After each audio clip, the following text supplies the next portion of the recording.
ورحمة الله وبركاته.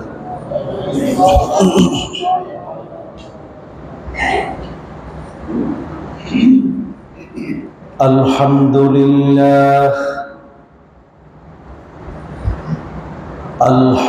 لله نحمده ونستعينه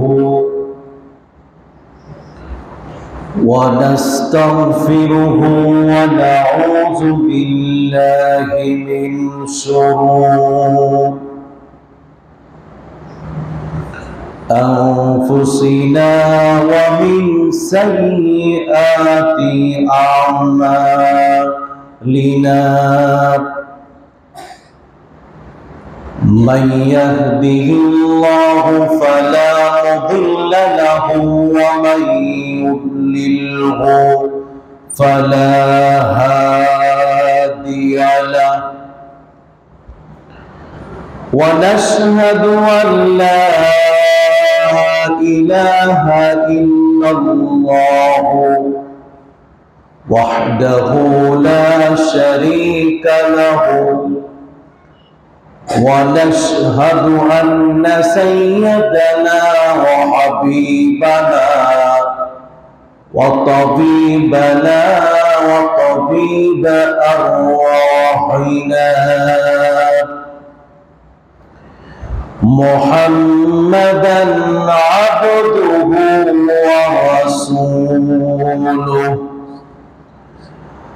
الذي أرسله بالحق بشيرا ونذيرا وداعيا إلى الله بإذنه وسراجا منيرا أما بعد فقد قال الله تعالى في كلامه المجيد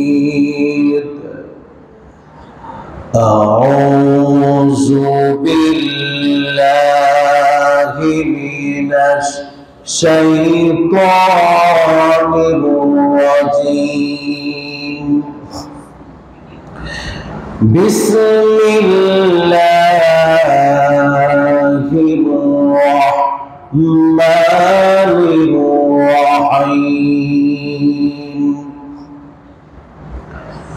لقد جاءكم رسول من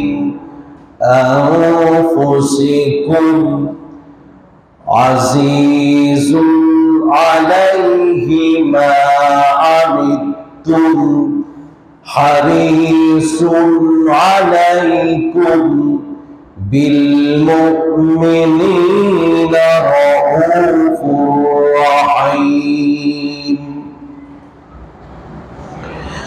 قال النبي صلى الله عليه وسلم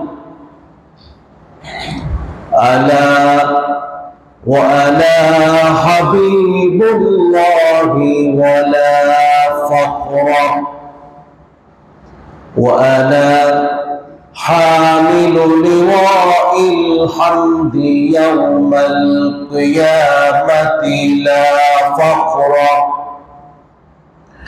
وأنا أكرم الأولين والآخرين ولا فخر أو كما قال عليه الصلاة والسلام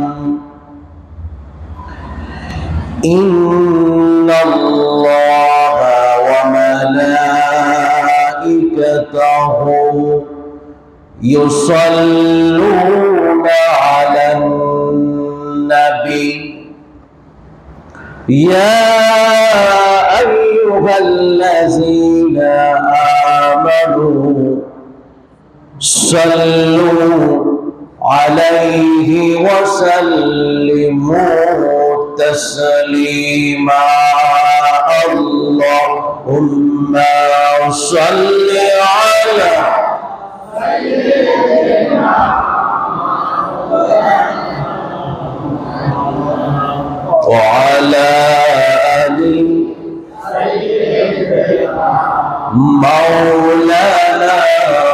محمد اللهم صل على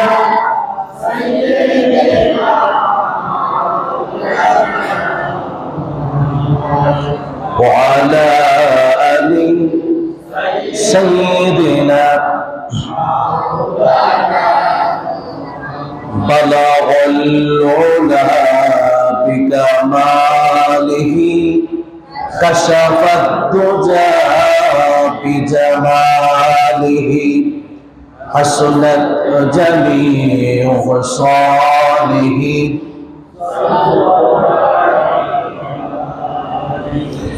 هو الحبيب الذي ترجى شفاعته لكل هول من الأهوال مقتحم بلغ العلا بكماله كشف الدجى بجماله حسنت جميع خصاله صلوا পবিত্র মাহে রবিউল আউয়াল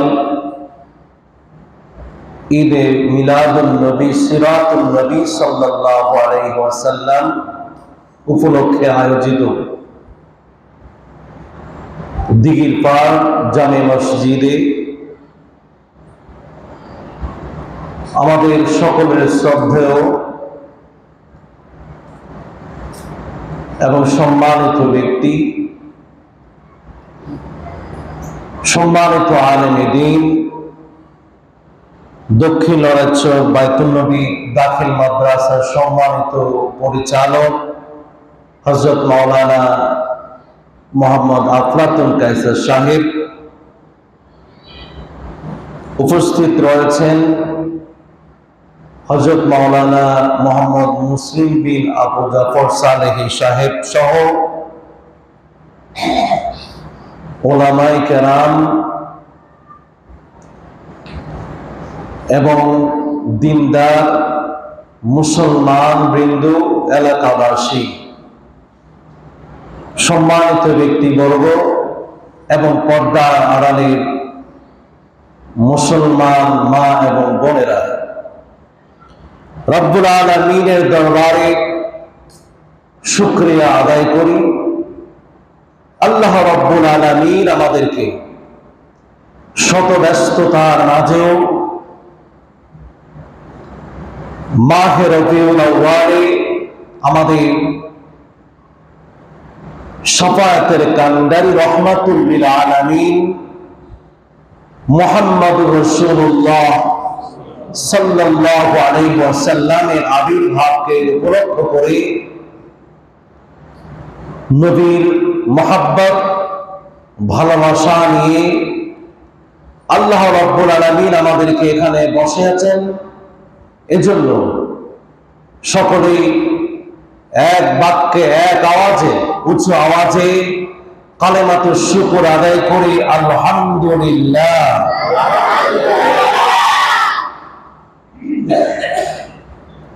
প্রথমেই সর্বকালের সর্বশ্রেষ্ঠ মহামানব, মানবতার দিশারি, মহামানব মুহাম্মদুর রাসূলুল্লাহ সাল্লাল্লাহু আলাইহি ওয়াসাল্লামের প্রতি বাংলাদেশের একটি প্রান্ত থেকে সালাত ও সালাম প্রেরণ করলাম। রব্বুল আলামিন যেন আমাদের এই সালামকে নবী রওজা মুবারকে যেন পৌঁছায়া দেন, বলে আমিন। সম্মানিত মুসল্লিয়ানে কেরাম,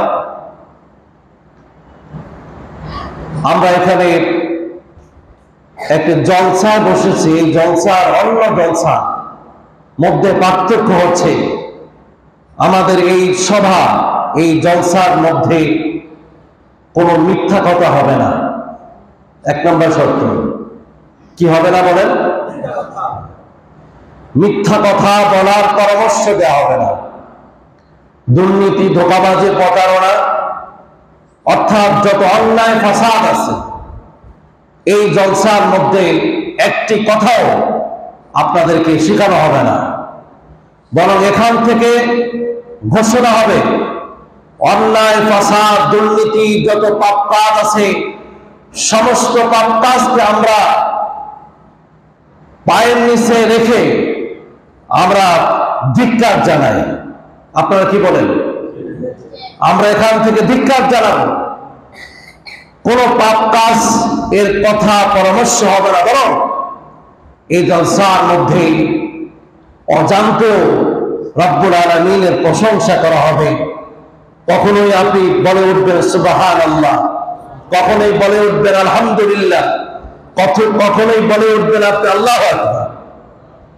এসব যতক্ষণ আমরা থাকবো সব আমাদের আমল নামায় লেখা হবে। আলহামদুলিল্লাহ।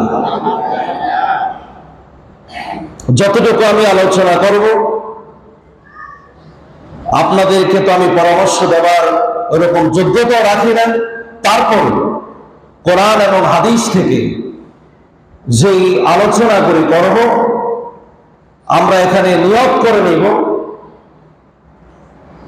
মহানবী মুহাম্মদুর রাসূলুল্লাহ সাল্লাল্লাহু আলাইহি ওয়াসাল্লামের ভালোবাসা যেন আমাদের দিলের মধ্যে মৃত্যু পর্যন্ত থাকে, রাসূলের মহব্বত যেন ফায়দা হয়, এরকম একটি নিয়ত করে আমরা এখানে বসব। রাজি আছেন তো? 2 নাম্বার নিয়ত হলো নবীজির যে আদর্শ, এই আদর্শকে আমাদের পরিবারে, সমাজে, রাষ্ট্রে যেখানে আমি সুযোগ পাই সেখানে নবীর আদর্শকে আমরা বাস্তবায়িত করার চেষ্টা করব, এটা নয় বরং চেষ্টা করব। আমরা আদর্শ বাস্তবায়িত করব, এই নিয়তটি সবার সই করে কি বসা যাবে? সবাই বলেন না ইনশাআল্লাহ? আমরা একটু কথা আদান প্রদান করি ইনশাআল্লাহ। আল্লাহ পাক আমাদেরকে এই আলোচনার মাধ্যমে যেন নবীর ভালোবাসা, নবীর আদর্শ যেন আমরা নিজের জীবনে বাস্তবায়িত করে পরকালে কবরে, হাসরে, মিজানে, ফলসেরাতে যেন আমরা উঠতে পারি। রব্বুল আলামিনের কাছে আমরা এই সাহায্য প্রার্থনা করে আমাদের আলোচনা শুরু করলাম। সম্মানিত মুসলিম কেরাম,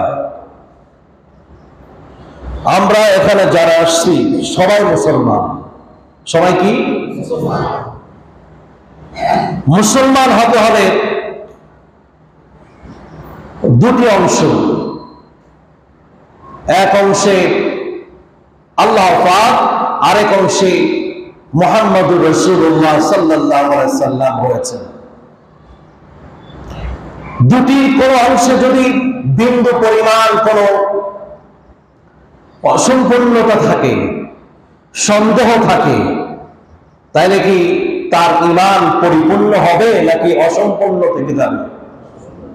আপনার কথা বলতে হবে। একটি ছোট্ট কালেমা পড়েছিলাম, যে কালেমা পড়লে ঈমান শুরু হয়ে যায়, আর ওই কালেমা যখন আর থাকে না তখন ঈমান মুছে যায়। কালেমাতুত তাইয়্যিবা পড়েন কি? লা ইলাহা ইল্লাল্লাহ। এখানে দুটো অংশ, লা ইলাহা ইল্লাল্লাহ একটি অংশ, মুহাম্মাদুর রাসূলুল্লাহ সাল্লাল্লাহু আলাইহি ওয়াসাল্লাম আরেকটি অংশ। আমরা যে আল্লাহ পাককে বিশ্বাস করেছি, এর মধ্যে কি কোনো বিন্দু পরিমাণ কারোর কোন সন্দেহ আছে? কোন প্রশ্ন কি আছে? সন্দেহ বা প্রশ্ন কি আছে? তাহলে আল্লাহর ব্যাপারে আমাদের আর কোনো কথা নাই। দ্বিতীয় অংশ মুহাম্মদুর রাসূলুল্লাহ সাল্লাল্লাহু আলাইহি সাল্লাম, যিনি 1450 বছর আগে আরবের মুখে মক্কা নগরীতে যার আবির্ভাব ঘটেছিল, একজন মহামানব, মহান ব্যক্তিত্ব, মুহাম্মাদুর রাসূলুল্লাহ সাল্লাল্লাহু আলাইহি সাল্লাম, তাকে আমরা রাসূল হিসেবে গ্রহণ করলাম, এতে কি আমাদের কারো কোনো প্রশ্ন আছে? চিল্লায় কথা বলতে হবে। কোনো প্রশ্ন আছে? কোনো সন্দেহ আছে? তাহলে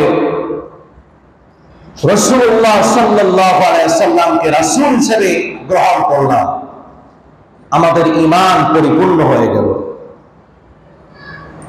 তাহলে ঈমানের মধ্যে মুহাম্মদুর রাসূলুল্লাহ সাল্লাল্লাহু আলাইহি সাল্লাম রয়েছে, এটা ছাড়া ঈমান কি হবে না?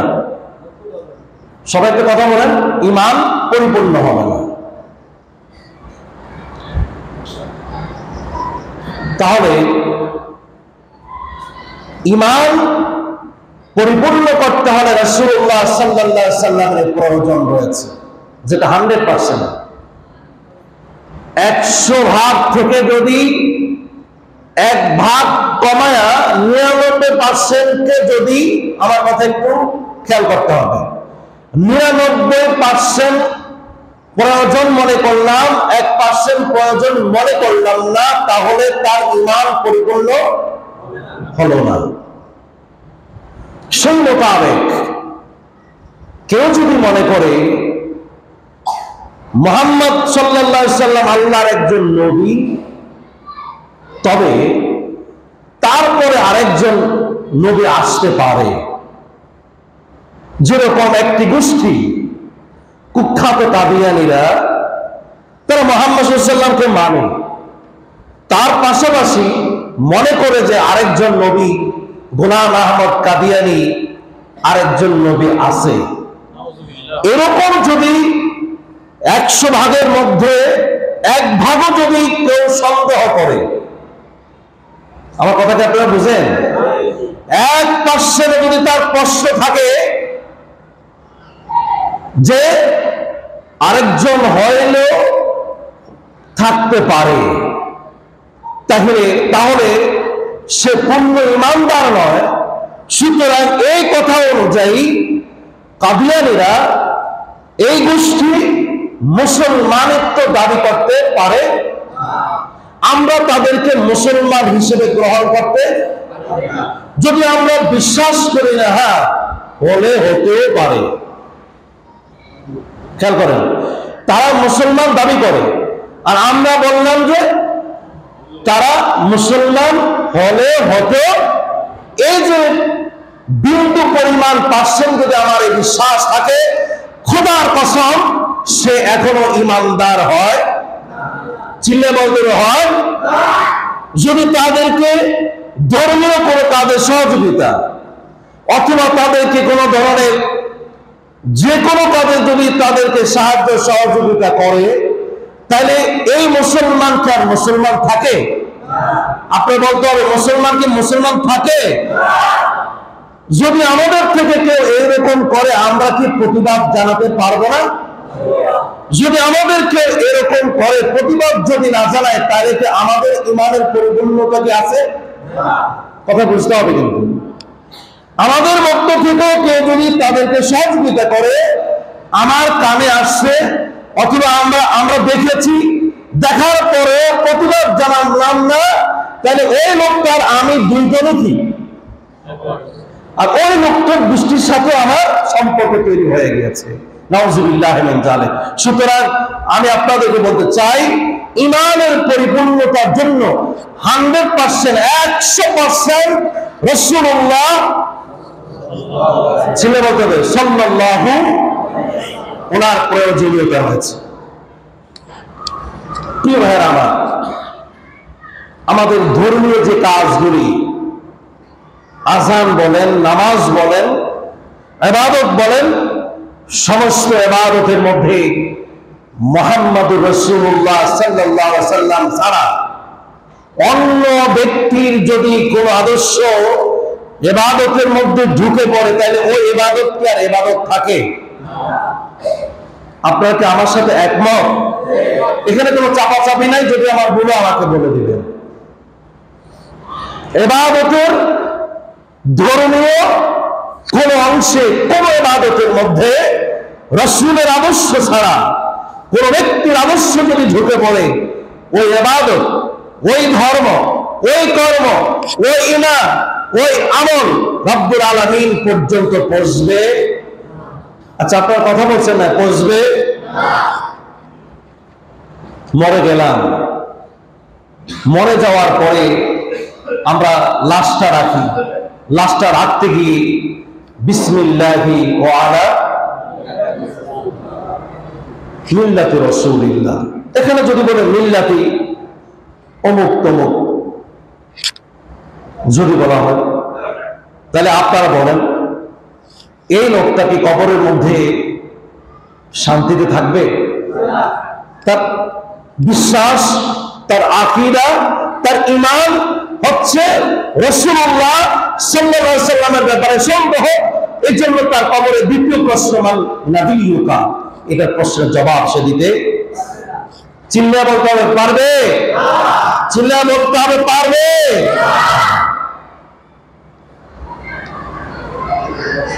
হাসরের ময়দানে একমাত্র একজনই সুপারিশ করতে পারবে, ওয়ানা আউয়ালুশ শাফিঈন ওয়া আউয়ালুল মুশাফফা। হাউজে কাউসারের মধ্যে, হাউজে কাউসার থেকে যিনি পান, পেয়ালা থেকে পানি পান করাবেন, একমাত্র সাহস, একমাত্র যাকে ক্ষমতা দেয়া হবে, ওখানে ক্ষমতা সে নেওয়া যাবে যে হাউজে কাউসার আছে, আমি সেখান থেকে এক গ্লাস পানি খেয়ে ফেললাম, এরকম অনুমতি একমাত্র যাকে দেওয়া হবে, একমাত্র যার সাহস থাকবে, একমাত্র যিনি ক্ষমতাবান হবেন, তিনি হচ্ছেন আমাদের ঈমানের পাশে মুহাম্মদুর রাসূলুল্লাহ।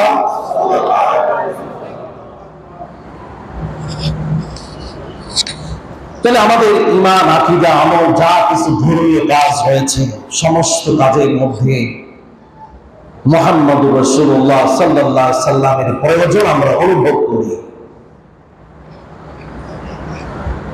আল্লাহর হাবিব বলেছেন, লাউ কানা মূসা হাইয়ান ওয়া আদরাকানি নবুওয়াতি ফাত্তাবা'আনি। সমস্ত নবীরা আল্লাহর নবী মুহাম্মদুর রাসূলুল্লাহ সাল্লাল্লাহু আলাইহি সাল্লামকে প্রয়োজন অনুভব করেছিলেন। কেন প্রয়োজন অনুভব করলেন? আদম আলাইহিস সালাম বললেন, আল্লাহ তুমি আমাকে নবী না বানায়া যদি আমাকে তোমার সেই বন্ধু হাবিবের উম্মত বানাতে, তাহলে আমি সবচেয়ে বেশি শুকরিয়া আদায় করতাম। আল্লাহু আকবার। সমস্ত নবীরাই প্রয়োজন অনুভব করেছিলেন। যদি তার সাথে দেখা হয়ে যেত, যদি তার সার্গীব হতে পারতাম, যদি তার সাহাবী হতে পারতাম, শুকরিয়া আদায় করতাম। যদি তার সাথে দেখা হতো, মনের মতো প্রাণ ভরে সালাম দিতাম, মুসাফা করতাম। এজন্য আল্লাহর হাবিব বললেন, লাউ কানা মূসা হাইয়ান, যদি মূসা আলাইহিস সালাম আমার সময়কালে যদি তিনি জীবিত থাকতেন, ওয়া আদরাকা নবুওয়াতি, আর আমার নবুয়ত আর রিসালাত যদি তিনি পাইতেন, তাহলে তার নবুয়ত তিনি বাদ দিয়ে আমার সাহাবী তিনি হয়ে যেতেন। নারায়ে তাকবীর। মেরাজের রাতের বেলায় সকলের আশা পূরণ করেছেন। নবীদের আশা ভঙ্গ হয় না, নবীদের আকাঙ্ক্ষা কোনো ভঙ্গ করে দেন না। এই জন্য ঈমানওয়ালা মানুষ যারা, তাদের নেক আশা, নেক নিয়ত যদি আল্লাহ রব্বুল আলামিনের কাছে বলা যায়, তিনি অপূর্ণ করে দেন নাই, কোনো না কোনো দিন সেই আশাটা পূরণ করে দিবেন। তাদের আকাঙ্ক্ষা হচ্ছে রাসূলের সাথে মুসাফাহা করা, সালাম জানানো, তাকে সম্মান জানানো। মেরাজের রাতের বেলায় কি এক সম্মেলন করে দিলেন, সবার ডাক দিলেন, একেবারে সমস্ত নবী রাসূলরা বাইতুল মাকদাসে গিয়ে তারা সবাই বসা, আনাগোনা, আজকে আমরা যিনি শাফায়াতের কান্ডারি রহমাতুল লিল আলামিন নবীজির সাথে আজকে সাক্ষাৎ করব, মনের মতো তাকে সালাম দেব। সবাই সালাম করলেন। ইমাম হওয়ার একমাত্র যিনি যোগ্য, আদম আলাইহিস সালাম নন, ইব্রাহিম আলাইহিস সালাম নন, নূহ আলাইহিস সালাম নন, কেউই না। আজকে ইমাম হবার যোগ্য একমাত্র কে?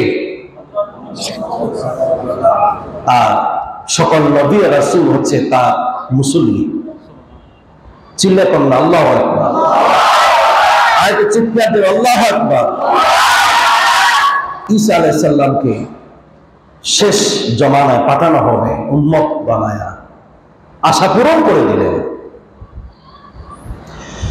প্রিয় ভাইরা আমার, এইভাবে অনেকগুলি কথা রয়েছে। আমি যে কথাগুলি বুঝাতে চাই, ধর্মের প্রত্যেকটা জায়গায়, ধর্মের বিধানের প্রত্যেকটা জায়গায় ইবাদত করতে গিয়া, নামাজ পড়তে গিয়া, কোরআন পড়তে গিয়া, হজ করতে গিয়া, যাকাত দিতে গিয়া নবী মুহাম্মদুর রাসূলুল্লাহ সাল্লাল্লাহু আলাইহি সাল্লামকে প্রয়োজন অনুভব করলাম, কিন্তু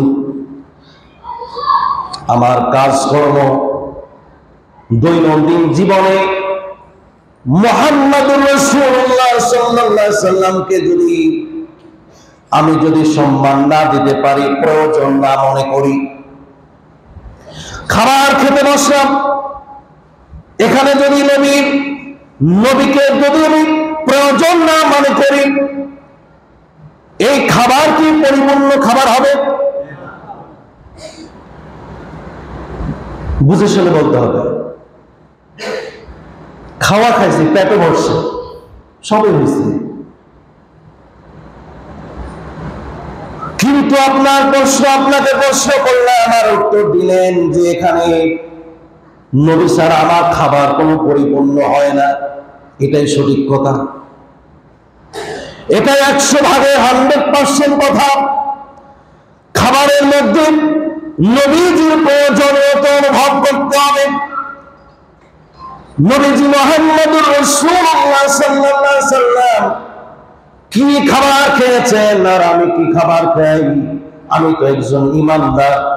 একটু আগে তো আমি কালেমা পড়েছিলাম, আমার কালেমার মধ্যে মুহাম্মদুর রাসূলুল্লাহ সাল্লাল্লাহু আলাইহি সাল্লামকে প্রয়োজনীয়তা মনে করেছি।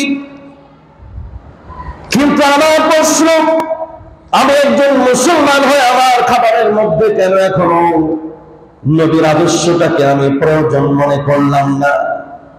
আমি তো পশু না, আমি তো ছাগল না, আমি তো গরু না, আমি তো মুহাম্মদুর রাসূলুল্লাহ সাল্লাল্লাহু আলাইহি সাল্লামের একজন আদর্শ, তার আদর্শ মনে করে আমি তো মুমিন হয়েছি। তাহলে এই খাবারটা, রাসূল যে খাবার খেয়েছেন ওই খাবারটাই গ্রহণ করতে হবে। তাইলে মনে করতে হবে এই খাবারটা রাসূলের আদর্শ অনুযায়ী হয়েছে। এই খাবারটা কি জীবনের একেবারে প্রতিদিন 3 বেলা 4 বেলা যাই খাই না কেন, একেবারে মৃত্যু পর্যন্ত যে খাবারটা গ্রহণ করি না কেন, ওই খাবারের মধ্যে রাসূলের আদর্শ কি প্রয়োজন আছে না নাই? কেউ যদি পানি না খায়, যদি আগুন খায়, কি খায়? আগুন খায়। আগুন খায় না অনেকে? আপনারা তো খান, অনেকে আছে খায়। নবীজি কি আগুন খাইছিল? কিছু খায়া মাতলামি করছিল? আপনারা শুনেছেন কখনো? একটা কথা এখানে মিথ্যা কথা হবে না, এবং আমরা মিথ্যা কথা বলিও না। রাসূলুল্লাহ সাল্লাল্লাহু আলাইহি সাল্লামের যে খাবারটা, এটার মধ্যে যদি রাসূলের প্রয়োজন অনুভব না করি, আপনাকে আমি বলতে চাই, আমি কি এখনো পরিপূর্ণ ঈমানদার হতে পেরেছি? কথা বলে না, পেরেছি?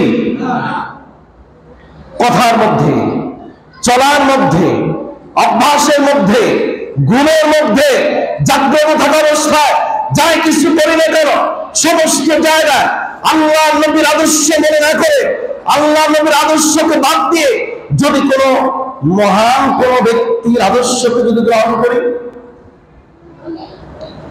100% সফলতা আসবে? বলতে হবে 100%, 100% সফলতা কি আসবে? সফলতা আসবে রাসূলুল্লাহ সাল্লাল্লাহু আলাইহি ওয়াসাল্লামের আদর্শ মোতাবেক যদি আমার সমস্ত কিছু দ্বীনের পাশাপাশি দুনিয়ার সমস্ত কাজের মধ্যে যদি রাসূলুল্লাহর পরিপূর্ণ আদর্শ থাকে, তাহলে কি পরিপূর্ণ সফলতা পাওয়া যাবে না কিছু কম? হ্যাঁ, একেবারে পরিপূর্ণ। বরকতের ঘাটতি হবে? আচ্ছা, আপনারা কি আমার কথা কি কেউ রাগ করেন নাকি? আমাদের রহমতের কি কোনো ঘাটতি পড়বে? বরকতের ঘাটতি পড়বে?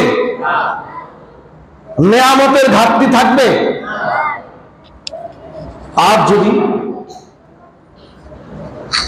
এই জায়গায় যদি কারো কোনো ব্যক্তির আদর্শকে যদি আমরা ঢুকায় ফেলি, আমাকে বলতে হবে, মসজিদে বসে বলতে হবে, মাহে রবিউল আউয়াল মাসে রব্বুল আলামিনকে সাক্ষী রেখে আল্লাহকে আমাদেরকে দেখেন।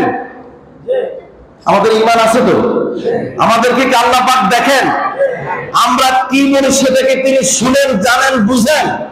তো আল্লাহ পাককে সাক্ষী রেখে আপনারা বলতে হবে যে আল্লাহর নবী ছাড়া যদি অন্য কোন ব্যক্তির আদর্শকে যদি আমার কোন কর্মের কাজের মধ্যে যদি আমি যদি নিয়ে আসি, এটাকে যদি অনুকরণ করি, তাহলে আমার মধ্যে কোন 100% সফলতা আসবে?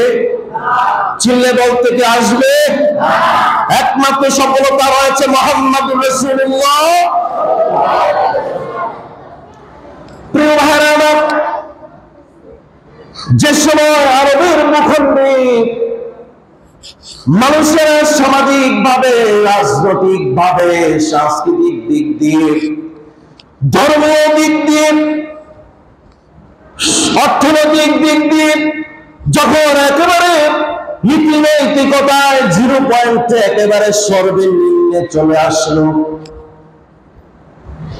যখন মানুষ মূর্খতার বর্বরতার চূড়ায় যখন উঠে গিয়েছে, যে সময় মানুষ মানবতার নামে, মহব্বতের নামে, ভালোবাসার নামে পশু আচরণের চাইতে আরো সর্বনিম্নে যখন তারা চলে গিয়েছে, যখন মানবের সাথে দানবের আচরণ করা হতো, যে সময় দুর্বলদের উপরে সবলরা জুলুম করে বসলেন, নির্যাতন করে বসেছিল, ন্যায় বিচারের পক্ষে মানুষ ছিল না, ন্যায় বিচার করা, সত্য কথা বলা যে সময় নিষিদ্ধ ছিল, পুরোপুরি নিষিদ্ধ, পাপ কাজে যখন মানুষের নিমজ্জিত ছিল, মানুষের মৌলিক অধিকার করে যখন একেবারে অবহেলার পাত্র হয়ে গেল, অধিকারের কোনো কথা মানুষের কাছে বলা যায় না, মানুষের কাছে অধিকারের কথা বলতে গেলে জুলুমের শিকার হতে হয়। এইভাবে চুরি, ডাকাতি, সন্ত্রাসী, দুর্নীতি আর এই সকল কাজগুলি যখন মানুষরা পেশা হিসাবে নির্বাচন করে নিয়েছে, নারীদের সাথে আড্ডা দেওয়া, অশ্লীল আসর বসানো, সুদের ব্যবসা, যখন মানুষের মাঝে মানবতা ছিল না, একেবারে শূন্যের কথা যখন চলে আসলো, ওই আরবের মানুষগুলি আসমানের দিকে তাকায়া রব্বুল আলামিনের পক্ষ থেকে একটি সমাধানের তারা প্রয়োজন অনুভব করেছে। ছিলেন আল্লাহু আকবার। সেই মানুষগুলি রব্বুল আলামিনের কাছে সমাধান ছাড়া আর কোন মানুষের কাছে সমাধান তারা পায় নাই, আর তারা আশা করে নাই।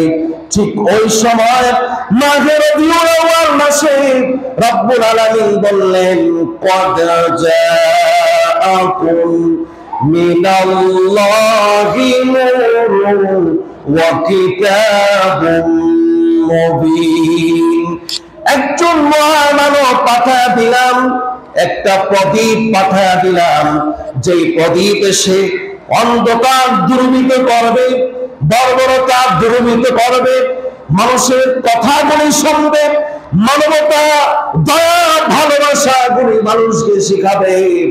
আর যখন মুসলিমের কোনো কান্না থাকবে না, ওই প্রদীপ তাই করলেন। আর সেই সমাজটা এমন জাতিতে পরিণত হয়েছে, এমন সোনালী সমাজে পরিণত হয়েছে, সেই সময় রোগ সভ্যতা, পারস্য সভ্যতা, পৃথিবীর সমস্ত সমাজ, পৃথিবীর সমস্ত জাতি অবাক হয়ে গেল। এত অল্প সময়ের মধ্যে মুহাম্মাদুর রাসূলুল্লাহ সাল্লাল্লাহু আলাইহি সাল্লামের আদর্শকে গ্রহণ করে এত পরিবর্তন তারা কিভাবে হয়েছে। আল্লাহু আকবার, চিল্লায়ে বলেন আল্লাহু আকবার।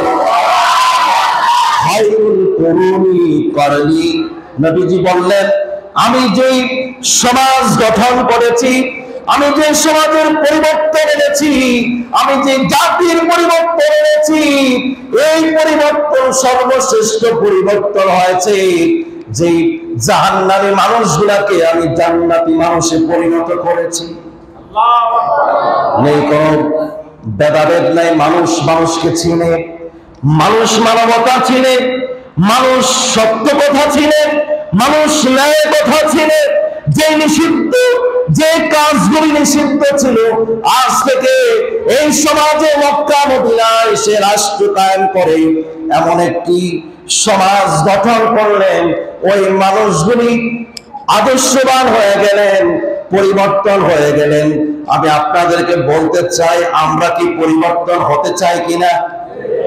আমরা কি নিজেদেরকে পরিবর্তন চাই কিনা? আমরা কি পরিবর্তন হতে পারবো? আমরা কি পরিবর্তন হতে পারবো? আমরা অবশ্যই পরিবর্তন হতে পারবো। যা ছিল আগে তা বাদ দিয়ে আবার নতুন করে আমরা শুরু করি। শুরু করলে আমাদেরকে সম্পূর্ণ করে দিবেন কে? আর একটু চিল্লায় বলেন, সম্পূর্ণ করে দিবেন কে? প্রিয় ভাইরা আমার, বেহেশত পরকালে যেতে হবে না, বেহেশত দুনিয়ার মধ্যেই পাওয়া যাবে। বেহেশত দুনিয়ার মধ্যেই পাওয়া যাবে। একমাত্র রাসূলের আদর্শ যদি আপনার আমার ঘরের মধ্যে, পরিবারের মধ্যে, সমাজের মধ্যে, জাতির মধ্যে যদি উঠে যায়, খোদার কসম করে বলতে পারি এবং গ্যারান্টি দিয়ে বলতে পারি, আমাদের পরিবর্তন হবে কিনা? ছিল হবে। প্রিয় ভাইরা আমার, পরিবর্তন কেন হবে? কারণ এই নবী মুহাম্মদুর রাসূলুল্লাহ সাল্লাল্লাহু আলাইহি ওয়াসাল্লাম সবচাইতে বড় সম্মানিত। তার উপরে শ্রেষ্ঠ ব্যক্তি আর কি আছে? আল্লাহর পরে, আল্লাহর পরে যা সম্মান, রব্বুল আলামিনের পরে যে রহমাতুল লিল আলামিনের যে অবস্থান, এই অবস্থানে কেউ কি যেতে পারবে? আচ্ছা, আপনারা কি কথা বলবেন না? যেতে পারবে? একমাত্র প্রশংসা তিনি পাওয়া। প্রশংসা যদি তার করি, আমরা কি ঠকে যাব? আমাদের লোকসান হবে? কথা বলতে হবে, আমাদের লোকসান হবে? প্রিয় ভাইরা আমার, যদি তার প্রশংসা করা হয়, যদি আমরা এই যাবৎ পর্যন্ত রাসূলুল্লাহ সাল্লাল্লাহু আলাইহি সাল্লামের প্রশংসা করতে পারতাম, প্রিয় ভাইরা আমার, এই জাতির প্রশংসা সারা জাহানের মানুষ করত। ঠিক না? তথাকথিত কিছু ব্যক্তি, কিছু গোষ্ঠী, যারা রাসূলুল্লাহ বাদ দিয়ে নিজেদের কথা, কোন ব্যক্তির আদর্শের প্রশংসা এমন ভাবে করলেন, নিজেও করলেন, চাপায়া দিয়া মানুষকে প্রশংসার কথা বলতে লাগলেন। কিন্তু প্রিয় ভাইরা আমার, এটা কয়দিন? এই তথাকথিত ব্যক্তির প্রশংসা কয়দিন? এই প্রশংসা পেয়ে আপনি কয়দিন আপনার এই জাতিকে পরিবর্তন করতে পারবেন? যেই জাতি ধ্বংসের ধার মুখে চলে গিয়েছে, ব্যক্তির পূজা করে কখনোই ওই জাতিকে ধ্বংসের দ্বার থেকে, ধ্বংসের প্রান্ত থেকে কখনো উঠিয়ে আনা কি নয়? আপনাকে আমার সাথে একমত? সবাইকে একমত? হাত উঠে রব্বুল আলামিন নারে তাকবীর, নারে তাকবীর, নারে রিসালাত। প্রিয় ভাইরা আমার, রাসূলুল্লাহ সাল্লাল্লাহু আলাইহি সাল্লামের প্রশংসা, আমাদের কথার পরি যদি রাসূলের প্রশংসা থাকে, লোহা পর্যন্ত স্বর্ণ হওয়া সম্ভব। কি হবে? লোহা স্বর্ণ হয়ে যাবে, পাথর স্বর্ণ হয়ে যাবে, পাথর আর পাথর থাকবে না, আর সে লোহা লোহা থাকবে না। এটার পরিচিতি, এটার প্রশংসা রব্বুল আলামিন তো করবেন। সারা জাহানের মানব বলেন, দানব বলেন, সবাই তাদের প্রশংসা করতে বাধ্য। প্রিয় ভাই, রাসূলুল্লাহ সাল্লাল্লাহু আলাইহি সাল্লামের প্রশংসা এমন ভাবে করতে হবে, দিল দিয়া, আদর্শ দিয়া এমন ভাবে ধারণ করতে হবে যে ওই প্রশংসার কারণে আমাদের যত মূর্খতা, যত বর্বরতা সব দূর করে দিয়ে আমাদেরকে তিনি সোনালী সমাজে পরিবর্তন করবে।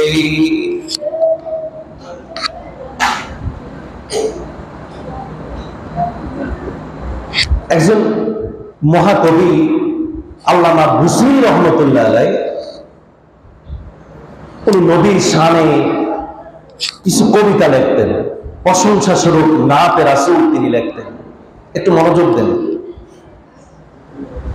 আল্লামা বুসরি ছিলেন প্যারালাইসিস রোগী, তার দেহের এক অংশ কাজ করে না। আমার কথা কি আপনারা বুঝেন?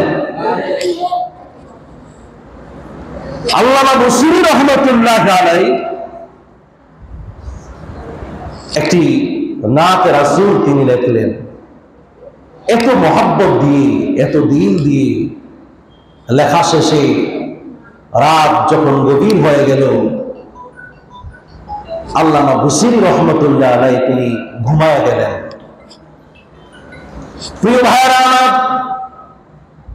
আল্লামা বুসরি রহমতুল্লাহ আলাইহ ঘটনাটা তিনি নিজেই লিখেছেন আর বলেছেন, যখন আমি ঘুমায় গেলাম, ঘুমের ঘরে বিশ্ব নবী মুহাম্মদুর রাসূলুল্লাহ সাল্লাল্লাহু আলাইহি সাল্লাম এর সাথে আমার সাক্ষাৎ হয়ে গেল। আমি তাকে সালাম করলাম, মুসাফা করলাম। নবীজি আমার খোঁজ খবর দিলেন, কথা বললেন, এমনকি তিনি বললেন তার গায়ের যে চাদরটা ছিল, চাদরটা আমার গায়ের উপরে তিনি দিয়া কোথায় যেন অদৃশ্য হয়ে গেলেন।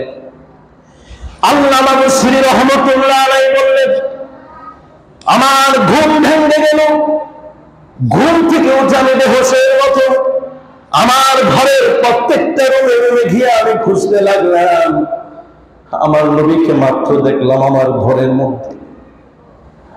আল্লামা বুসরি রহমতুল্লাহ আলাইহ বললেন, আমি তো আর নবীজিকে আর পাইলাম না, তবে আমি একটা জিনিস পেয়ে গেলাম।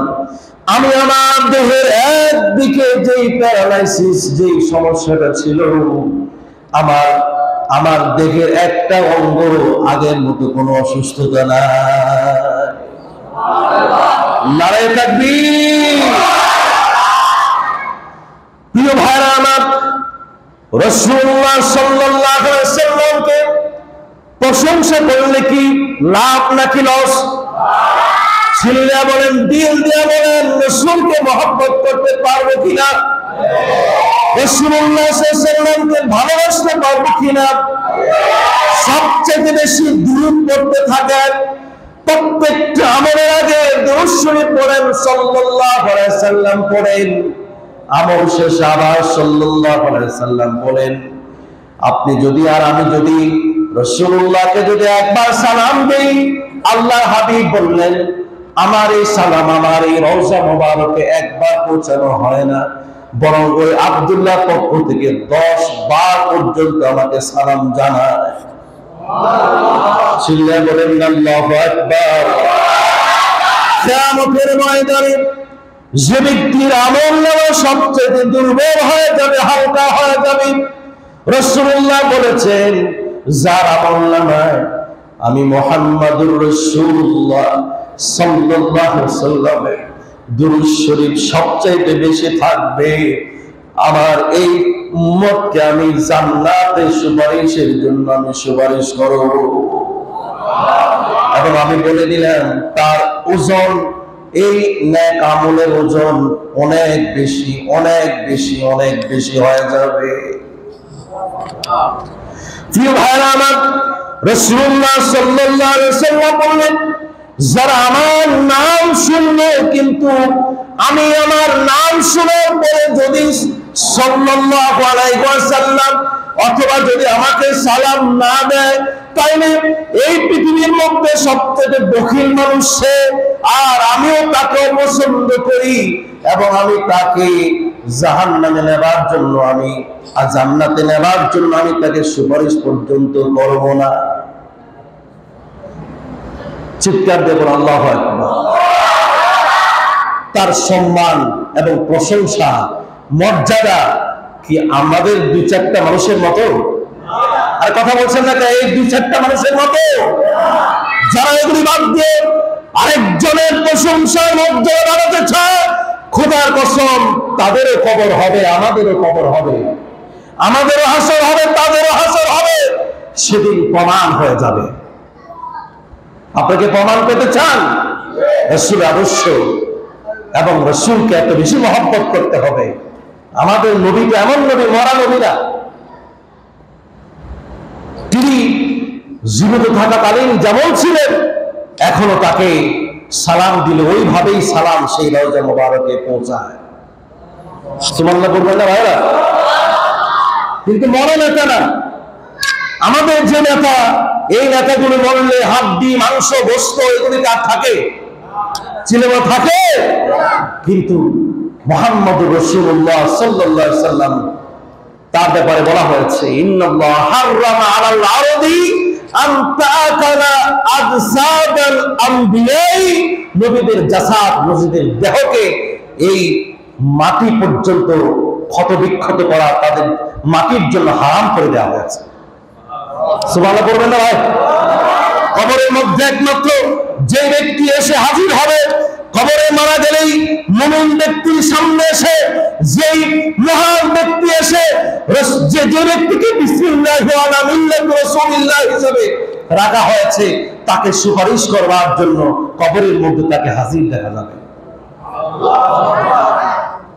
আর যদি সে মিল্লাতে রাসূলিল্লাহ হয়, রাসূল আদর্শ, রাসূলের মহব্বত যদি সেই আল্লামা মুসলিমের মতো সাহাবায়ে কেরামদের মতো যদি এরকম মহব্বত থাকে, খোদার কসম করে বলতে পারি রাসূলুল্লাহ সাল্লাল্লাহু আলাইহি সাল্লামকে দেখে কবরের মধ্যে ছেড়ে যেতে পারবো। আমরা পারবো কিনা? এই আশা করতে হবে, বিশ্বাস করতে হবে। ইমাম তো এই জন্য এনেছি, কবরে নাজাত পাবো, হাসরে নাজাত পাবো, মিজানে নাজাত পাবো, পুলসিরাতে নাজাত পাবো, জাহান্নাম থেকে নাজাত পেয়ে জান্নাতে যাব। ঠিক কি বলেন? এই বিশ্বাস করে আমরা ঈমান এনেছি। এজন্য প্রিয় ভাইরা, যেহেতু পরকালেও মুক্তি, আমাদের এই ইহকালেও তো মুক্তি পাওয়া লাগবে। কথা বলছেন না কেন? ইহকালের মুক্তি লাগবে না?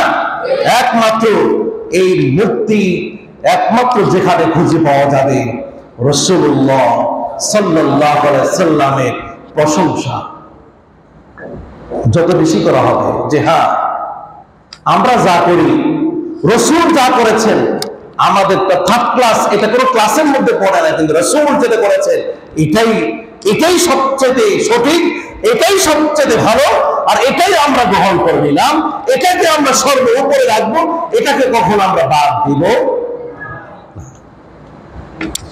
প্রিয় ভাইরা আমার, সবচেয়ে সম্মানিত, সবচেয়ে মর্যাদাবান, একেবারে পৃথিবী থেকে শুরু থেকে শেষ পর্যন্ত সমস্ত জায়গা যত মাখলুকাত রয়েছে, যত প্রেসিডেন্ট রয়েছে, যত ক্ষমতাবান রয়েছে, যত অহংকারী ব্যক্তিরা অহংকারী করে, যত দাম্ভিকতা মানুষেরা দাম্ভিকতা দেখায়, সবার চাইতে সবার উপরে যার সম্মান এবং যিনি প্রশংসা পাওয়ার আল্লাহ করে তিনি বলেন ওয়ামা আরসালনাকা ইল্লা রাহমাতাল আলামিন। কিন্তু এই নবী বলে যে ওয়ানা আকরামুল আউয়ালিন ওয়াল আখিরিন ওয়ালা ফাখরা, আমার সম্মান আছে, আমাকে আল্লাহ পাক সম্মান দিয়েছে, আমাকে সবকিছু দিয়েছে, তবে ওয়ালা ফাখরা, আমার মধ্যে বিন্দু মাত্র কোনো অহংকার নাই। সুবহানাল্লাহ বলবেন না? এই ভাইরা, আমার পকেটে যদি এই দুই পকেটে যদি 1 লাখ 1 লাখ করে দুটো ভাঙিন দুটো থাকে, আমার শরীর কি একেবারে নিস্তেজ হয়ে যাবে? হ্যাঁ, শরীরের মধ্যে রক্ত না থাকলেও এই দুইটা ভান্ডিলের কারণে রক্ত কি মাথার উপরে উঠবে না? কথা না, উঠবে না? আর আমার পাশে কে কে আসবে, কে আমার সাথে খেতে বসবে, তখন তো আমার যে হেরা, আমার যে ভাব ছাপ, এই ভাব ছাবে মানুষে বুঝে যে এই লোকটার মধ্যে মনে কিছু কথা কিছু। আহারে, রাসূলুল্লাহ সাল্লাল্লাহু আলাইহি সাল্লাম নিগ্র বেলাল, হাবশী বেলাল, রাসূলুল্লাহ সাল্লাল্লাহু আলাইহি সাল্লাম খেতে বসলেন, এমন সময় নিগ্র বেলাল এবলো তেবলো চেহারা, যাকে মানুষ মনে করা হয় না, এই বেলালকে মায়ার নজরে মায়ার শব্দে ডাক দিলেন, বেলাল। বেলাল রাদিয়াল্লাহু তাআলা হয়ে চক্ষু বেয়ে বেয়ে অশ্রু ঝরতে লাগলো। বেলাল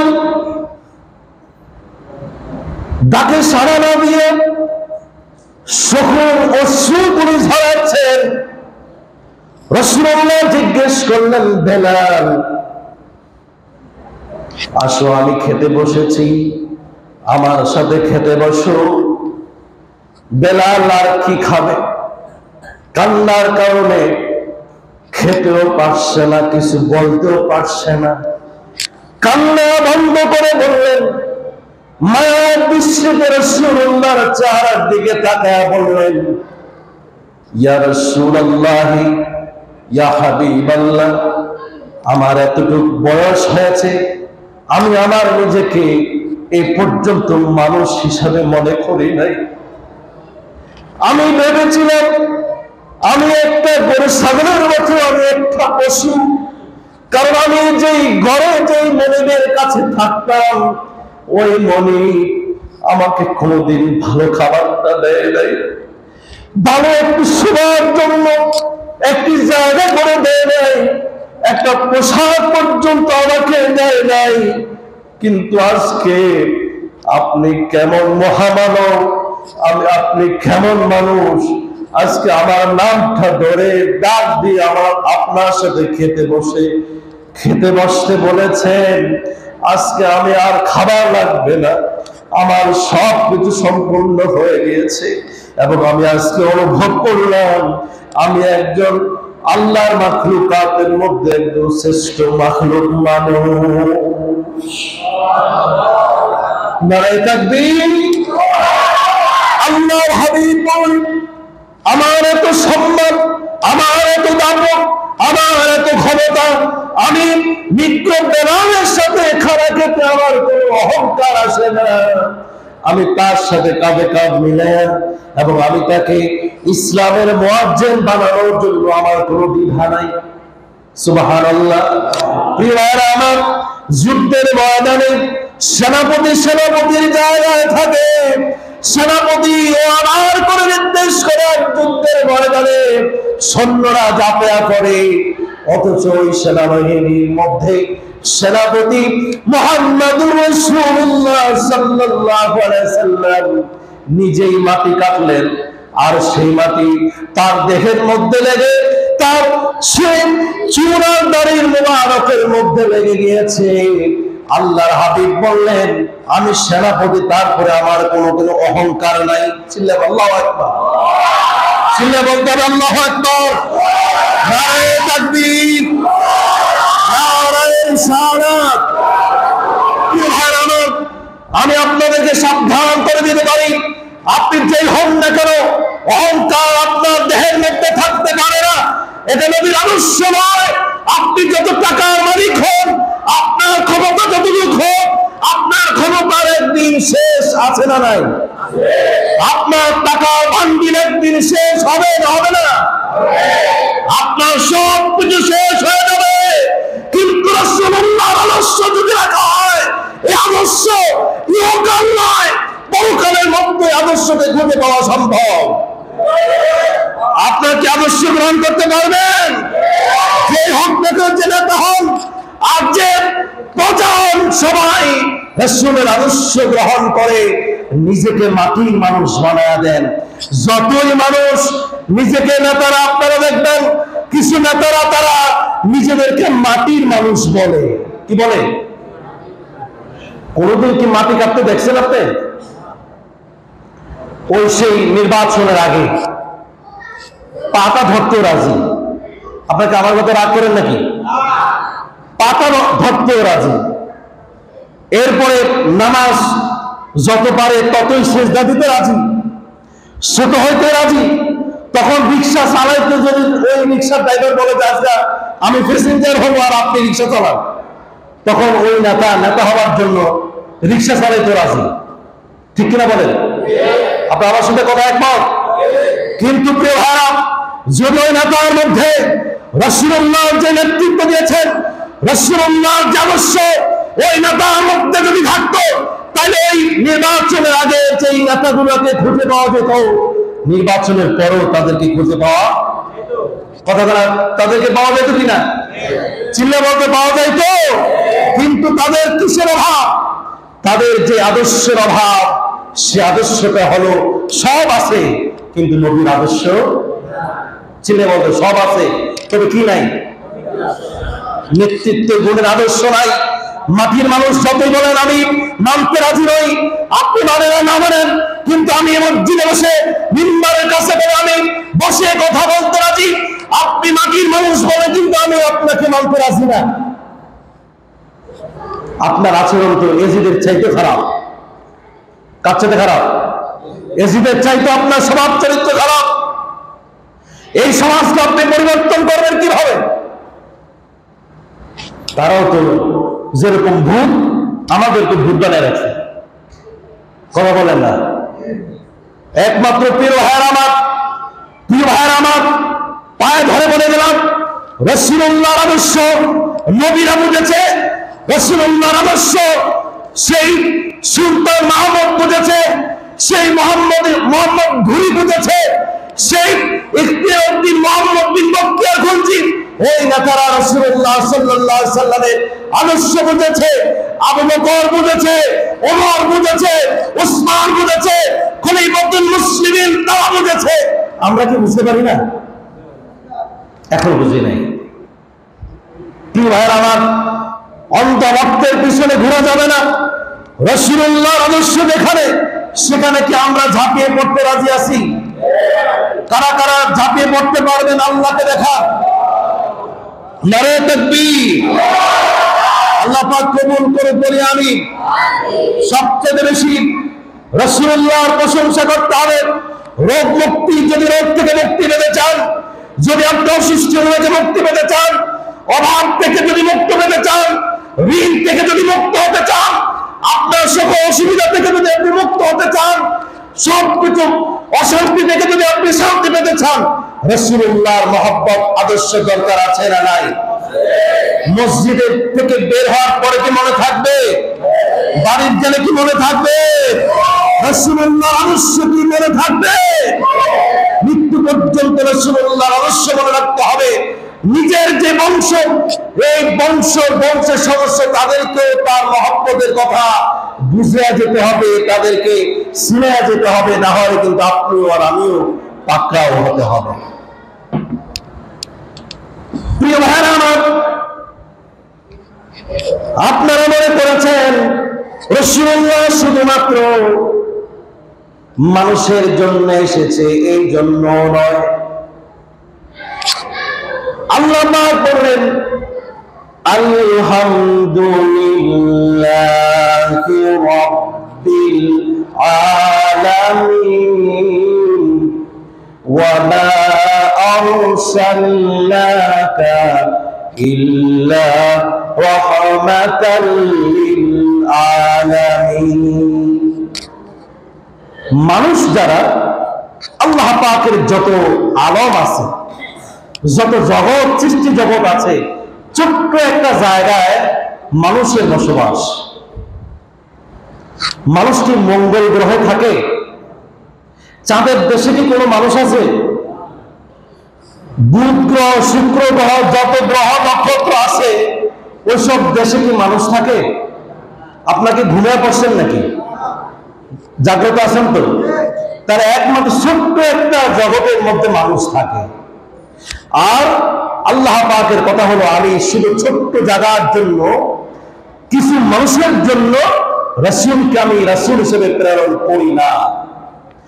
আমি সমস্ত আলম, সমস্ত নূরের জগৎ, যত জগৎ রয়েছে, যত আলম রয়েছে, ইহকাল বলেন, পরকাল বলেন, সমস্ত জগতের জন্য রাসূলকে প্রেরণ করা হয়েছে। চিল্লায়ে বলতে হবে আল্লাহু আকবার।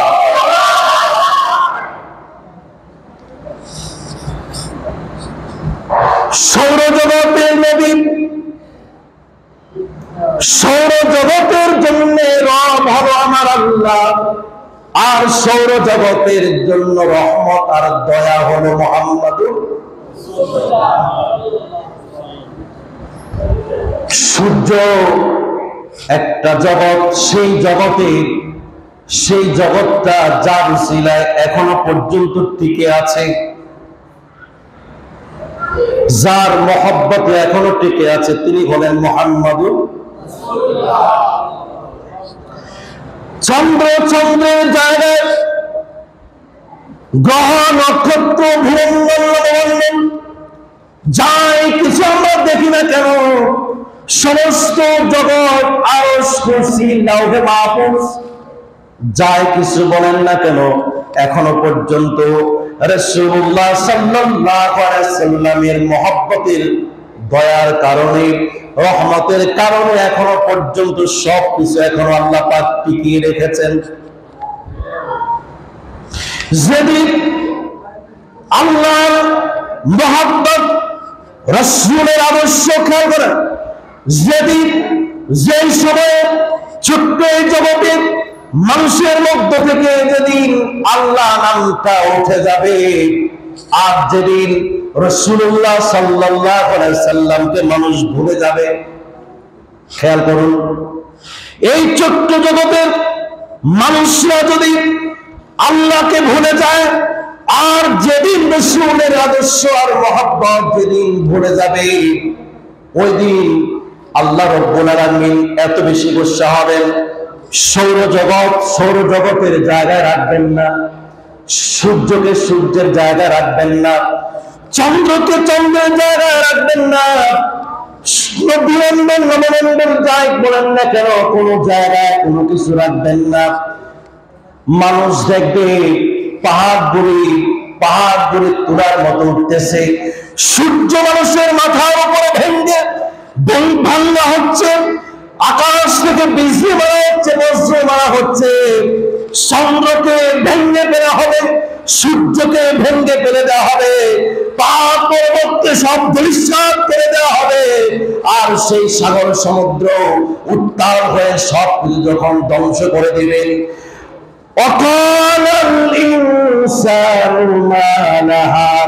মানুষ বলবে কি হয়েছে, কি হলো, কি ঘটে গেল, কি হয়েছে, হয়েছে ফলাফল তোমাদের কারণে। তোমরা তো রাসূলকে ভুলে গিয়েছো, আল্লাহকে ভুলে গিয়েছো, রাসূলের মহব্বতকে বাদ দিয়েছো, যার উসিলায় সব টিকে থাকতো, একটা কিছু রব্বুল আলামিন আর এই দুনিয়ার মধ্যে রাখবেন না। এখান থেকে আপনি বুঝে নিতে পারেন ওটা তো হলো সামষ্টিকভাবে সব ধ্বংস করে দেওয়া হবে। আপনার মধ্যে অথবা আমার মধ্যে যদি রাসূলুল্লাহ সাল্লাল্লাহু আলাইহি ওয়াসাল্লামের আদর্শের কোনো ঘাটতি পড়ে যায়, বুঝতে হবে আমার কোনো সমস্যা আসবে। কি আসবে? আমার ধ্বংস অনিবার্য। যেই পরিবারে নবীর আদর্শ থেকে দূরে থাকবে, ওই পরিবারের মধ্যে যে কোনো মুহূর্তেই ধ্বংস অনিবার্য। যে বাড়ির মধ্যে রাসূলের আদর্শ ভুলে যাবে, ওই বাড়ি অবশ্যই ধ্বংস অনিবার্য। যেই সমাজের মধ্য থেকে রাসূলকে ভুলে যাবে, রাসূল আদর্শকে অপমান করবে, অপদস্থ করবে, ওই সমাজ ধ্বংস।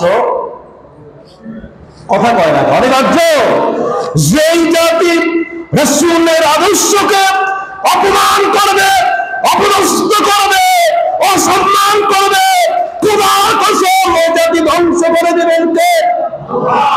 আমরা কি ধ্বংস হতে চাই? আমরা কি ধ্বংস হতে চাই কিনা? আমাদেরকে আল্লাহ পাক রহমত নাজিল করুক, বরকত নাজিল করুক, আর নিয়ামত গুলি নাজিল করুক। একমাত্র ওসিলা হবে বিশ্বনবী মুহাম্মদুর রাসূলুল্লাহ সাল্লাল্লাহু আলাইহি ওয়াসাল্লাম। লা ইলাহা ইল্লাল্লাহ, লা ইলাহা ইল্লাল্লাহ, লা ইলাহা ইল্লাল্লাহ, লা ইলাহা ইল্লাল্লাহ, লা ইলাহা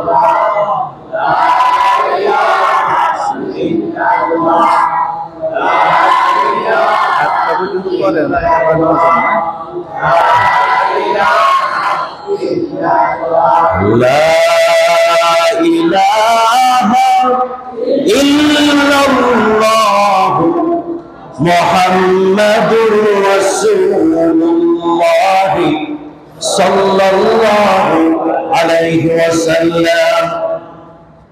আপনাদেরকে আমি বলতে চাই, আপনারা কি বিরক্ত হন?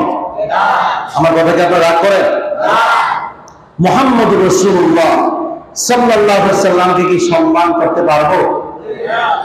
রাসূলকে কি সম্মান দিতে পারবো? এবং রাসূলকে মর্যাদা দিতে পারবো? রাসূলকে কি মাথার তাজ বানাতে পারবো?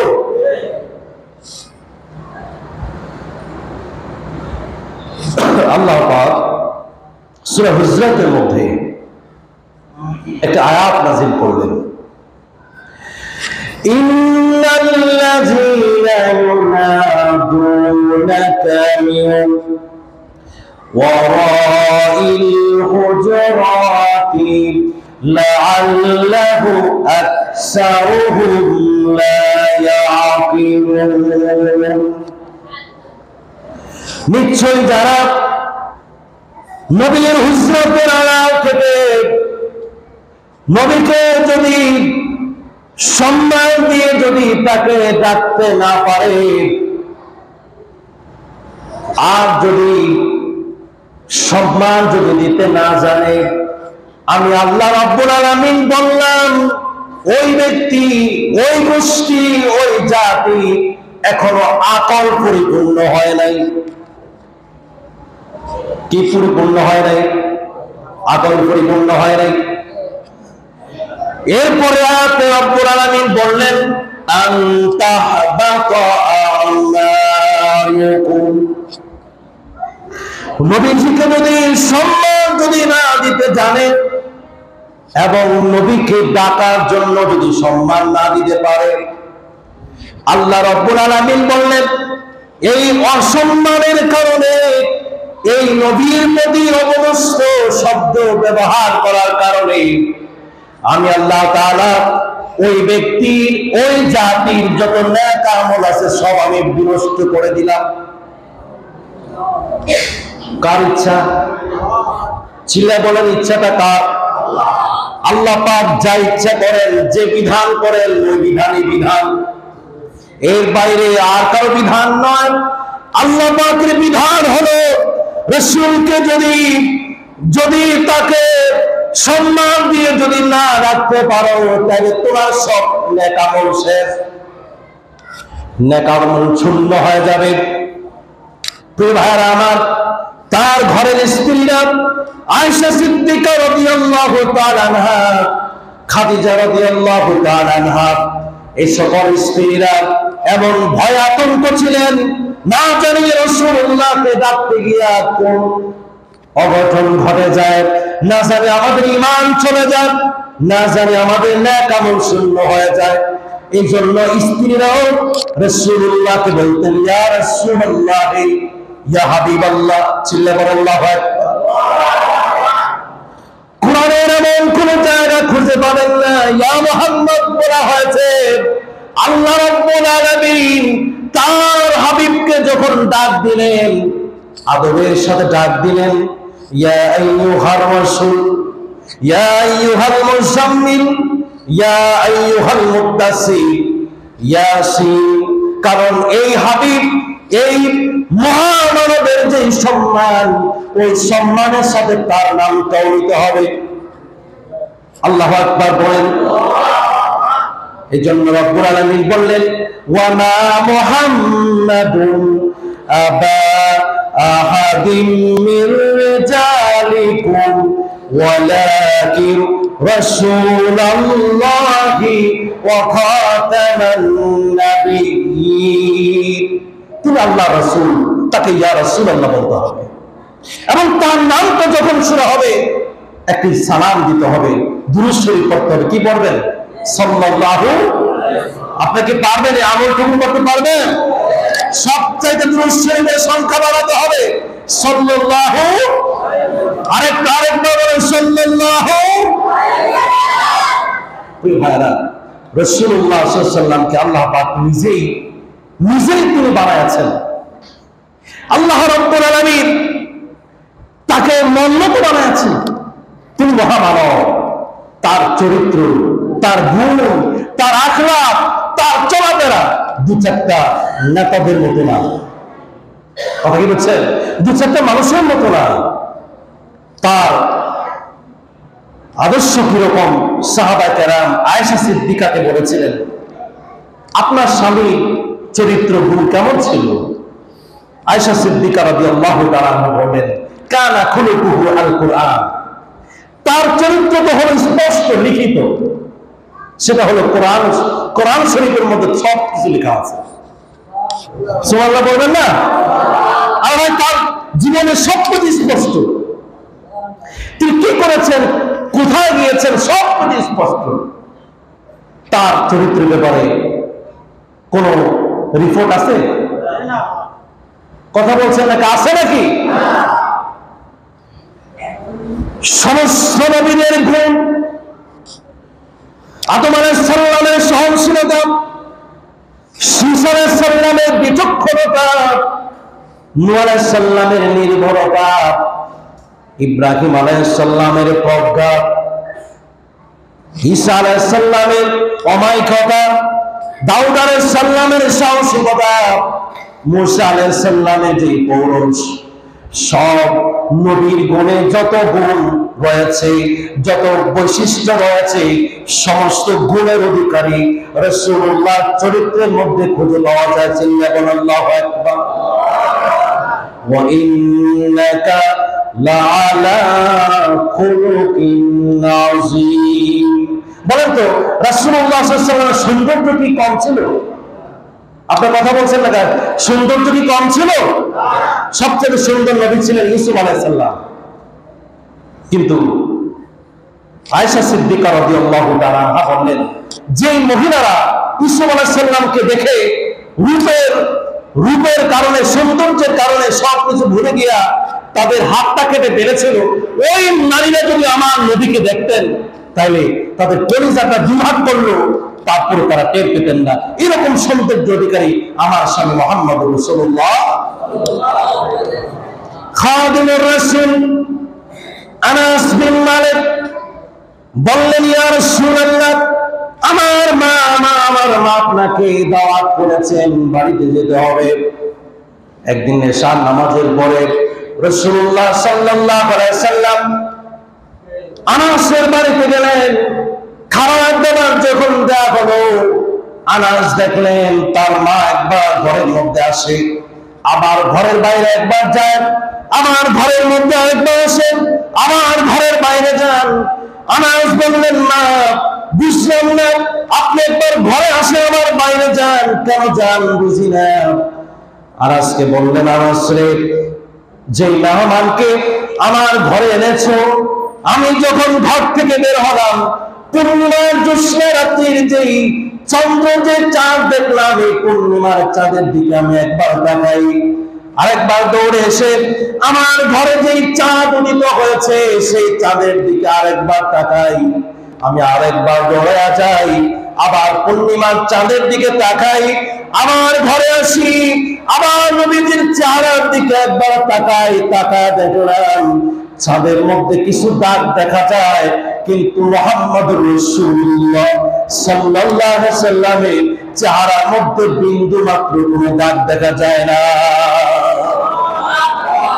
একজন মধ্যম আকৃতি, গোল চেহারা অধিকারী, একেবারে গোল নয়, একেবারে লম্বা নয়, সুঠাম দেহের অধিকারী, যুবক পলোয়ানের মতো একজন মহামানব, যার চেহারা সাদা লাল মিশ্রিত চেহারা, তার নাকের মধ্যে কিছু ধর্ম লাগলে নাকটা থেকে নড়ে চমকাতো, আর যখন চোখ ছিল চোখটা আপনার সুরমা মাখা, সব সময় আল্লাহর সৃষ্টি এরকম সুরমা মাখা, এই মায়াবী মায়াবী চেহারা, মায়াবী মায়াবী যে চোখ, এই চোখের আড়ালে যদি কোন নিষ্ঠুর কোন পাষাণ দিলে কোন মানুষ যদি সেখানে থাকতো, এই চোখের মায়ার মধ্যেই পড়ে যেত। সুবহানাল্লাহ বলে। এমনকি তার যে দাঁত মোবারক, এই দাঁত এত সুন্দর যে সামনের দাঁত দুটার মধ্যে একটু ফাঁকা, যখন তিনি যা তাকাল্লামা, যখন কথা বলতেন,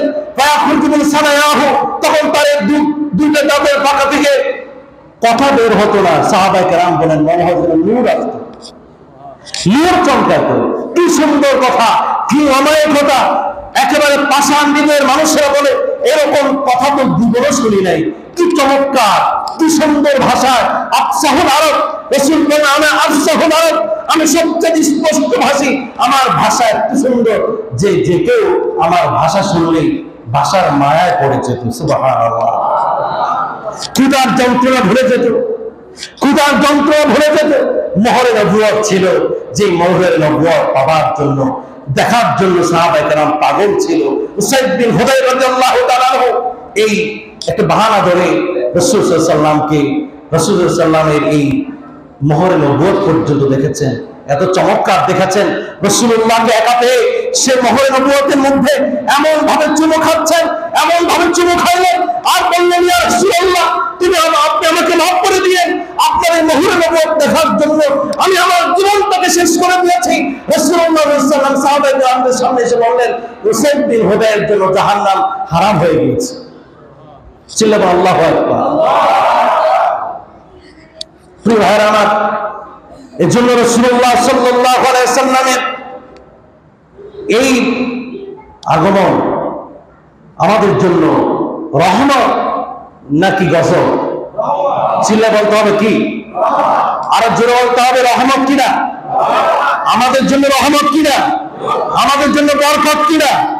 প্রিয় ভাইরা আমার, এই নবীকে আমাদের জন্য প্রেরণ করা হয়েছে পথভ্রষ্ট মানুষদেরকে, পথহারা মানুষদেরকে পথ দেখাবার জন্য, জাহান্নামী মানুষদেরকে জান্নাতে নেওয়ার জন্য আল্লাহ পাক রাসূলকে প্রেরণ করেছেন।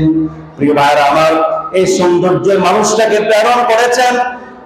প্রেরণ করার আগে ফেরেশতাদের সাথে আল্লাহ পাক পরামর্শ করলেন, وَإِذْ قَالَ رَبُّكَ لِلْمَلَائِكَةِ إِنِّي جَاعِلٌ فِي الْأَرْضِ خَلِيفَةً, বলল আমি আমার খলিফাকে পৃথিবীতে আমি সৃষ্টি করতে চাই, কি বলো? তা পরামর্শ দিয়েছিলেন। তারা বুঝতে পেরেছেন মানুষরা রক্তপাত করবে, মারামারি করবে, অন্যায় কাজ করবে, ফাসাদ কাজ করবে, এজন্য পরামর্শ দিলেন, হে আল্লাহ, এদেরকে আপনি তৈরি করেন না। কিন্তু মুফাসসির কেরাম বলেন, এই খলিফা দ্বারা মুহাম্মদুর রাসূলুল্লাহ সাল্লাল্লাহু আলাইহি ওয়াসাল্লামকে বোঝানো হয়েছে। আল্লাহ পাক ইচ্ছে করেছেন রাসূলুল্লাহ সাল্লাল্লাহু আলাইহি ওয়াসাল্লামকে পৃথিবীতে পাঠাবেন, আদম আলাইহিস সালামকে তৈরি করলেন। আদম আলাইহিস সালামের পেশানির মধ্যে নূরে মুহাম্মদকে আল্লাহ পাক পয়দা করে দিয়েছেন। ছিলে বলতে হবে আল্লাহু আকবার। আদম আলাইহিস সালামের পেশানি থেকে তার ছেলে শীশ আলাইহিস সালামের পেশানির মধ্যে, শীশ আলাইহিস সালামের পেশানি থেকে গানসের পেশানির মধ্যে, গানসের পেশানি থেকে মাহালায়েলের পেশানির মধ্যে, মাহালায়েলের পেশানি থেকে ইয়ারদের পেশানির মধ্যে, ইয়ারদের পেশানি থেকে ইদ্রিস আলাইহিস সালামের পেশানির মধ্যে, ইদ্রিস আলাইহিস সালামের পেশানি থেকে আখনুহের পেশানির মধ্যে, এরপরে তার পেশানি থেকে মুতাশির পেশানির মধ্যে, তার পেশানি থেকে লামুকের পেশানির মধ্যে, তার পেশানি থেকে নূরে মুহাম্মদী সাল্লাল্লাহু আলাইহি সাল্লাম হযরত নূহ আলাইহিস সালামের পেশানির মধ্যে ঢুকায়া দিলেন। নূহ আলাইহিস সালামের ছেলে সামের পেশানির মধ্যে, সামের পেশানি থেকে আরদাফসাদের পেশানির মধ্যে নূরে মুহাম্মদী, আরদাফসাদের পেশানি থেকে আবের, আবেরের পেশানি থেকে ফায়েজ, ফায়েজের পেশানি থেকে রাও, রাওয়ের পেশানি থেকে সুরুজ, সুরুজের পেশানি থেকে লাহর, লাহরের পেশানি থেকে তারা, তারার পেশানি থেকে আমাদের মুসলমান জাতির পিতা মুহাম্মদুর রাসূলুল্লাহ সাল্লাল্লাহু আলাইহি সাল্লামের পেশানির মধ্যে নূরে মুহাম্মদী আল্লাহ পাক পয়দা করে দিয়েছেন। নূরে মুহাম্মদী ইব্রাহিম আলাইহিস সালামের পেশানি থেকে তার ছেলে ইসমাঈলের পেশানির মধ্যে, ইসমাঈলের পেশানি থেকে কায়সারের পেশানির মধ্যে, কায়সারের পেশানি থেকে এরামের পেশানিতে, এরামের পেশানি থেকে এউজের পেশানিতে, এউজের পেশানি থেকে মুজায়ের পেশানিতে, মুজায়ের পেশানি থেকে সুমায়ের পেশানিতে, সুমায়ের পেশানি থেকে জারের পেশানিতে, জারের পেশানি থেকে নাগেশের পেশানিতে, নাগেশের পেশানি থেকে মুকসির, মুকসিরের পেশানি থেকে ইহাম, ইহামের পেশানিতে একনাথ, একনাথের পেশানি থেকে আয়সর, আয়সরের পেশানি থেকে বিশান, বিশানের পেশানি থেকে আয়েস, আয়েসের পেশানি থেকে আরওয়া, আরওয়ার পেশানি থেকে ইয়ালহান, ইয়ালহানের পেশানি থেকে ইয়াহাজান, ইয়াহাজানের পেশানি থেকে ইয়াসরিব, ইয়াসরিবের পেশানি থেকে সাম্বার, সাম্বারের পেশানি থেকে হামদালান, হামদালানের পেশানি থেকে আব্দা, আব্দায়ের পেশানি থেকে আবি, আবিরের পেশানি থেকে আব্বার, আব্বারের পেশানি থেকে আইফি, আইফির পেশানি থেকে মাখি, মাখির পেশানি থেকে নাহেশ, নাহেশের পেশানি থেকে জাহেম, জাহেমের পেশানি থেকে তানেস, তানেসের পেশানি থেকে ওয়াদলা, ওয়াদলাবের পেশানি থেকে বালদাস, বালদাসের পেশানি থেকে হাজা, হাজারের পেশানি থেকে নাশে, নাশেদের পেশানি থেকে আওয়াম, আওয়ামের পেশানি থেকে উবাই, উবাইয়ের পেশানি থেকে কামওয়াল, কামওয়ালের পেশানি থেকে বুজ, বুজের পেশানি থেকে আউস, আউসের পেশানি থেকে সালামা, সালামানের পেশানি থেকে হুসাইসা, হুসাইসার পেশানি থেকে আদু, আদুয়ের পেশানি থেকে আদনান, আদনানের পেশানি থেকে মাদ, মাদের পেশানি থেকে নাজার, নাজারের পেশানি থেকে মুজার, মুজারের পেশানি থেকে ইলিয়াস, ইলিয়াসের পেশানি থেকে মুদ্রিকা, মুদ্রিকার পেশানি থেকে খুজাইমা, খুজাইমার পেশানি থেকে কেনানা, কেনানার পেশানি থেকে নজর, নজরের পেশানি থেকে মালিক, মালিকের পেশানি থেকে ফেহের, ফেহেরের পেশানি থেকে গালিব, গালিবের পেশানি থেকে লুয়াই, লুয়াইয়ের পেশানি থেকে কাব, কাবের পেশানি থেকে মুররা, মুররার পেশানি থেকে কেলাব, কেলাবের পেশানি থেকে কুসাই, কুসাইয়ের পেশানি থেকে আব্দে মানাফ, আব্দে মানাফের পেশানি থেকে হাশিম, হাশিমের পেশানি থেকে আব্দুল মুত্তালিব, আব্দুল মুত্তালিবের পেশানি থেকে তার 11 ছেলের মধ্যে সবচেয়ে কনিষ্ঠ ছেলে আব্দুল্লাহ, আব্দুল্লাহ পেশানি থেকে সেই পরিকল্পিত হাবিবুল্লাহ আল্লাহর দোস্ত মুহাম্মদুর রাসূলুল্লাহ সাল্লাল্লাহু আলাইহি ওয়াসাল্লাম শাফিউল মুজতাবিন রাহমাতুল লিল আলামিন মা আমিনার গর্ভের মাধ্যমে 12 রবিউল আউয়াল সোমবার দিনে এই পৃথিবীতে এসেছেন, আগমন করলেন। মা আমিনা বলে যে রাতে আমার সন্তান জন্মগ্রহণ করবে, আমার স্বামী বেঁচে নাই, আমার স্বামী থাকলে আজকে দুঃখের ভাগী তিনি হবেন, আমার দুঃখই থাকবে না। আর ঘরের মধ্যে বাতি দেওয়ার জন্য একটা নাইকো ছিল না, তেল ছিল না। মা আমেনা বলে আমার চিন্তা বড় হতে লাগলো। রাত যখন গভীর হচ্ছে আমি মা আমেনার ততই আফসোস চিন্তা বাড়ছে। আল্লাহ রাব্বুল আলামিনের কথা হলো, মা আমেনা তোমার মাধ্যমে আমার বন্ধু মুহাম্মদুর রাসূলুল্লাহ সাল্লাল্লাহু আলাইহি ওয়াসাল্লামকে পাঠাবো। তোমার কোনো চিন্তা নাই, পেরেশানি নাই। রাত যখন গভীর হয়ে গেল, মা আমেনা দেখে অন্ধকার ঘরের মধ্যে কিছু মানুষের হারাগোনা, কিছু মানুষ পরিচিত মানুষ নয়, এই মানুষগুলো হলো মা আসিয়া বিবি।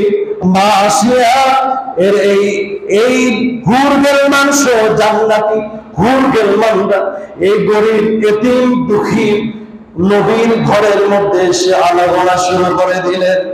মা আমেনা এই আনাগোনা দেখে, তার ঘর আলোকিত হওয়া দেখে শুকরিয়া আদায় করে তিনি শেষ করতে পারেন না।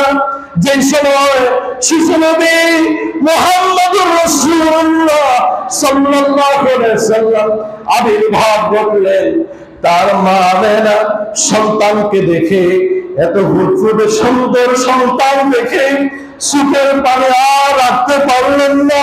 যদি তার বাবা জীবিত থাকতো আজকে কত এনে খুশি হতো।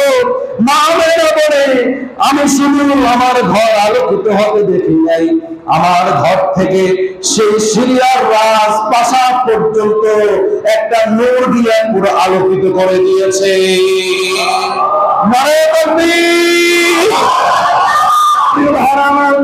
সর্বশেষ আমি যা প্রথমে তেলাওয়াত করেছি, রব্বুল আলামিন বলেছে, লাকাদ জাআকুম রাসূলুম মিন আনফুসিকুম, অবশ্যই অবশ্যই আমি তোমাদের নিজেদের মধ্যে থেকে একজন রাসূলকে আমি প্রেরণ করেছি, অপরিচিত নয়। সে আপনার তার বংশ পরিচিত, তার চাল চলন, তার সবকিছু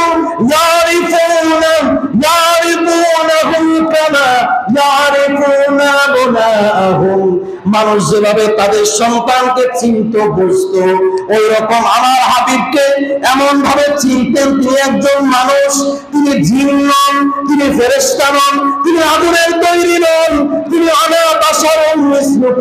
তিনি বললেন, আমি তোমাদের মতো মানুষ, আমি তোমাদের মতো কথা বলি, তবে সত্য কথা বলি। আমি যখন লেনদেন করি সঠিক লেনদেন করি, যখন আমি যখন পরিবার চালাই তখন আমি পরিবার সঠিক মতো চালাই। আমার পরিবার চালাতে গিয়ে কোনো রিপোর্ট নাই, অভিযোগ নাই। আমার সমাজ চালাতে গিয়ে কোনো রিপোর্ট নাই, অভিযোগ নাই। আমি এমন ভাবে চালাই, সুতরাং আমার কিছু তোমাদের কাছে অস্পষ্ট না। চিল্লায় বলেন আল্লাহু আকবার।